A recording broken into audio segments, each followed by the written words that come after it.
Hi guys, this is Rosalind Lewis coming to you from Charlotte, North Carolina. So if you're getting value from my channel, I would like to invite you to subscribe. Also, please like and share the video with others.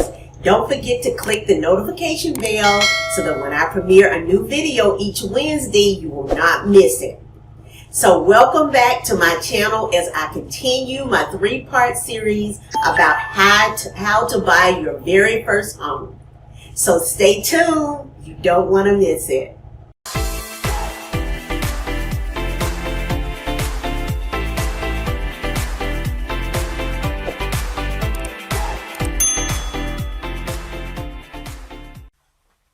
So this is video number 2 as we continue to talk about how to buy a home for the very first time. Let's continue with where we left off in our series of how to buy your home for the very first time. So now that you are pre-approved and you found a great agent, you know exactly how much you can afford, and your lender has told you if you buy a house for this much, this is what your monthly payments would be. Now we're ready to start searching for your perfect home.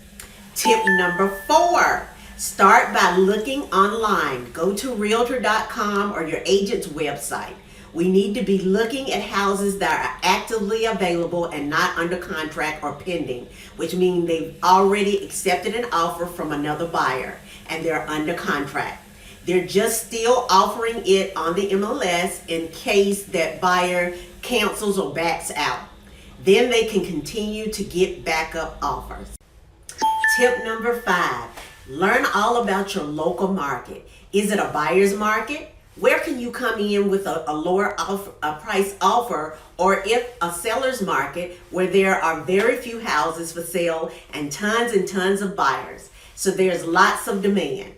I am in Charlotte and we have a seller's market going on right now, which means that our inventory is low, but we have lots of buyers looking for homes. So how long does it take for homes to go under contract? Do they go under contract within 3 or 4 days, or are they taking a month or 2 before they are under contract? What is the sales price compared to their asking price? Do they sell for 90% of the asking price? Full price? Do they sell for more than their asking price?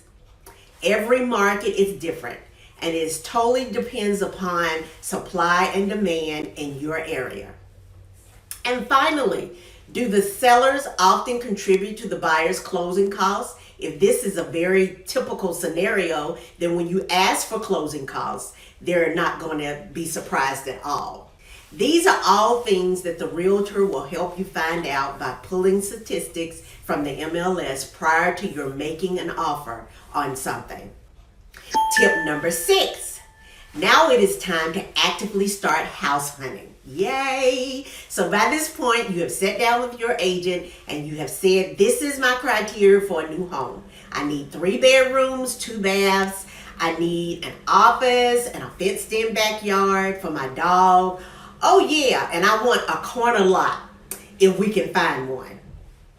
These are the things that I would like to have, but if the house does not have that, that's okay with me.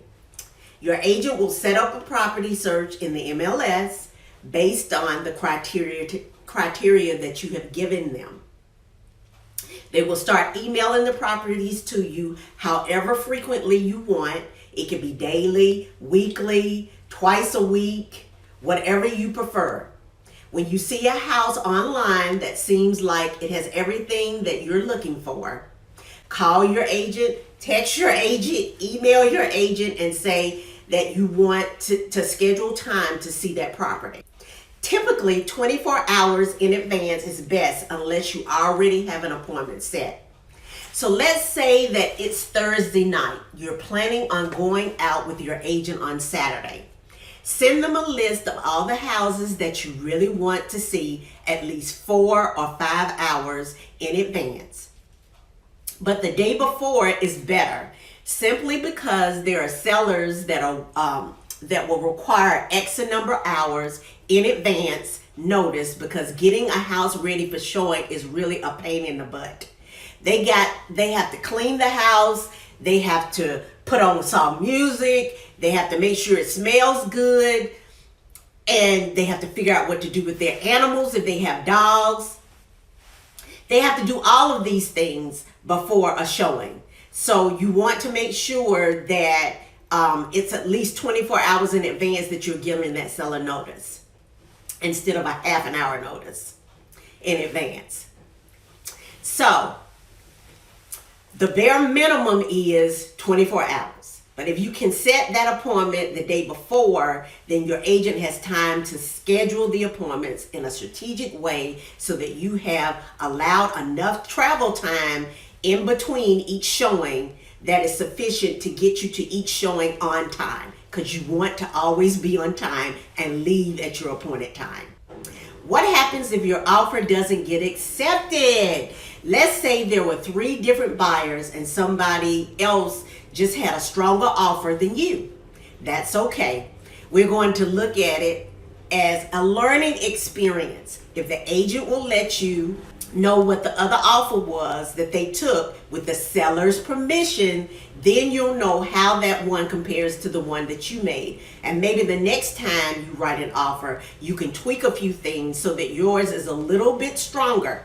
And if you have to go through 3 or 4 offers before you get the house of your dreams, that's okay too. That's not uncommon in a seller's market. So try not to stress about it too much. So there you have it. We have made it through video number 2.